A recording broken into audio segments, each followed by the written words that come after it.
Meanwhile, aid groups say President Trump and Elon Musk's efforts to dismantle U.S. aid have devastated their operations. They're suing to halt the executive order, saying businesses are shuttering and food is rotting while the administration sifts through its foreign aid priorities. Democratic Congresswoman Julie Johnson of Texas joins me now for more on that. Congresswoman, thank you for coming on. I know this morning you're part of a hearing with the House Foreign Affairs Committee that Republicans have titled U.S. aid betrayal.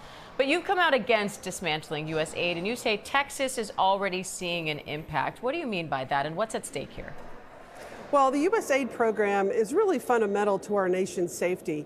What we do is we provide stabilization relief in a variety of areas throughout the world, with healthcare issues, preventing malaria and other chronic diseases from spreading, for promoting clean water and good growing food practices, and educating women and girls, and all other enormous opportunities that really stabilize regions throughout the world. And what this does is it keeps our troops safe, it keeps our diplomatics safe, our Corps safe, it protects our national interests. And so this unilateral dismantling of USAID, a program that Congress approved, in fact, a program that many of the Republicans in this building voted for without the Congress participation, is unconstitutional in my opinion.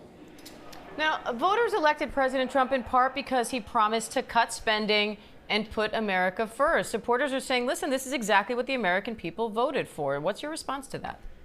Well, I'm all for cutting spending. I'm all for reviewing it, but the process matters, and we have to do it through the appropriate channels. Article 1 is the Congress. We're the first group in the Constitution, Article 1, and that gives Congress the power of the purse, the power to make these decisions, to create these agencies. It's up to the president to enact the laws, but it's up to Congress to make the laws. And Congress has approved this agency, has approved funding. I am all for and here all day for a comprehensive review of a program by program analysis of, are the programs working? Should the United States government continue them? Are they beneficial? Have they run their course? Whatever the course may be. But that is a congressional issue.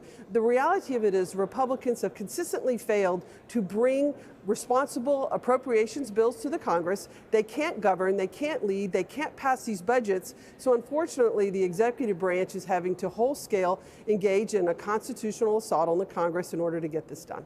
Congresswoman, the Trump administration is also alleging that U.S. aid was corrupt, and what they found was it was squandering a lot of this money. What's your response to that? Well, I think that's what an investigation does. Right now, we don't have proof of that. If aid is being squandered, then let's close down a particular program. But you don't throw the baby out with the bathwater. There's some really important programs in the USAID program.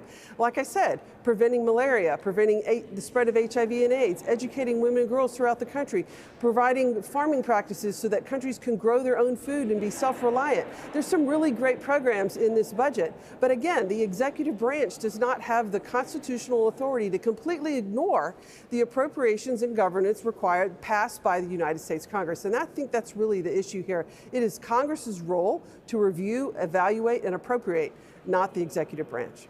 I also want to ask you about immigration because you represent a border state. Deportations are ramping up even as border crossings are down. So what kind of an impact are you seeing in your district? Well, I think workforce is hampering. There's been businesses that had workers show up and now they're not showing up. There's a lot of slowdown in our economy because of this. Yes, we need border security. Yes, we need to create pathways, though, for workers to be here legally so that businesses can thrive. Many businesses, line cooks, construction jobs have slowed down. It's going to have an impact on our economy because we just are wholesale slicing it. Again, process matters. We need to create legal pathways. We need to create opportunities for these workers to be in this country and work legally so that our businesses and our economies can thrive. And we're not doing that right now. So what should that process look like, and why wasn't that done during the Biden administration? Well, it should have been done during the Biden administration. It should have been done during the Trump administration. It should have been done during many administrations.